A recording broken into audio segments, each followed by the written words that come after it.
오늘은 2020년 9월 30일 수요일의 예수 동행일기를 소개하겠습니다. 제목은 복받은 인생. 하나님, 지난 며칠 주변에 아픈 이들 중 마음 졸이며 지낸 이가 많았습니다. 뇌수술을 받았던 친구 김정사모가 심한 두통으로 신경외과에 갔다가 뇌에 뭐가 보인다는 엑스레이 판독 소견에 국립암센터로 가서 뇌 검사를 받아야 했고, 대장암 3기 진단을 받았던 해주자매 어머니도 간에 뭐가 보인다는 소견에 전이가 되었나 싶어 MRI 검사 결과를 기다려야 했습니다. 그런데 어제 감사하게도 두 사람 모두 아무 이상 없다는 결과가 나왔습니다. 암 환자들에게 전이 여부에 대한 결과를 기다리는 일은 얼마나 두려운 일인지요. 오늘 오후엔 김정사모와 그 두 결과에 대한 감사 고백을 하며 오랜만에 긴 통화를 했습니다. 그러다 보니 이 친구가 그간 어떻게 이 혹독한 시간들을 견뎌냈는지에 대한 이유가 깨달아졌습니다. 하나님께서 하실 일에 대한 분명한 소망. 친구는 날마다 그 소망을 붙잡고 살고 있었습니다. 내 육신에 예수 부활의 생명이 임함으로 하나님의 살아계심을 나타내 보여달라는 게 친구의 한결같은 기도 제목이었습니다. 그래서 친구는 모든 걸 포기하거나 아무래도 괜찮아 라는 식의 인생을 달관한 듯한 표현을 하는 법이 없었습니다. 그저 아이처럼 천진하게, 그러면서도 겸손히 하나님의 치유를 구합니다.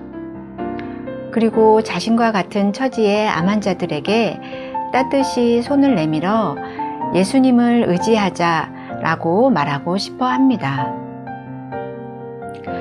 오늘은 밤늦은 시각에야 큐티를 하면서 이 친구가 가진 소망에 대해 생각하게 되었습니다.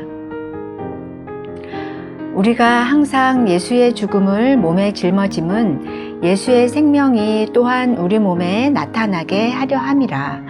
고린도후서 4장 10절. 암 환자들의 치료 과정은 참으로 혹독합니다. 사는 게 사는 것 같지 않은, 날마다 죽음에 넘겨지는 것 같은 시간들이 많습니다. 그러나 그런 과정을 견뎌내는 것은 이 과정을 통해 예수님의 치유하시는 생명의 능력이 그 몸에 나타나길 소망하기 때문일 겁니다. 마치 사도 바울이 죽음과 같은 환난의 길을 기꺼이 갔던 이유가 그걸 통해 예수의 생명이 그리스도의 몸된 교회에 나타날 것을 믿었기 때문이듯이 말입니다. 이 생각을 하자니 제 안에도 같은 소망이 넘쳐났습니다.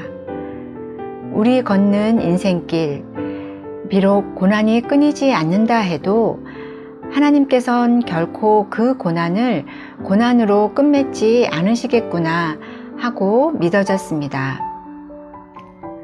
그래서 저는 나의 가는 길, 비록 고난의 길일지언정 그 열매는 생명이다 라고 큐티책에 선명하게 써내려 갔습니다. 하나님, 제가 추구하는 바, 그것은 고난이 아니라 생명입니다. 제 인생에 맺힐 열매, 그 역시 죽음이 아닌 생명입니다. 다만 생명을 추구하기에 우리는 고난의 길도 달게 갈 수 있을 뿐입니다. 우리 질그릇 속에 담긴 예수 그리스도께서 생명의 큰 능력으로 우리 인생의 열매를 맺게 해주실 것을 믿는 까닭입니다.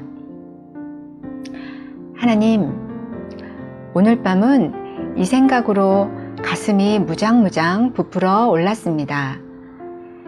예수 부활의 생명이 이 질그릇 속에 있음을 떠올리니 내 인생 얼마나 복되고 영광스러운지가 깨달아졌던 것입니다. 아, 이 복받은 인생. 정말이지 감사하고 감사합니다. 우리가 이 보배를 질그릇에 가졌으니 이는 심히 큰 능력은 하나님께 있고 우리에게 있지 아니함을 알게 하려 함이라.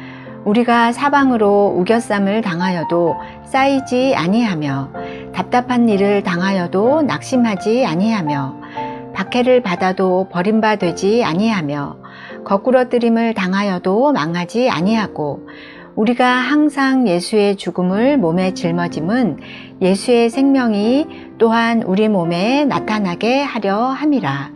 고린도후서 4장 7절에서 10절.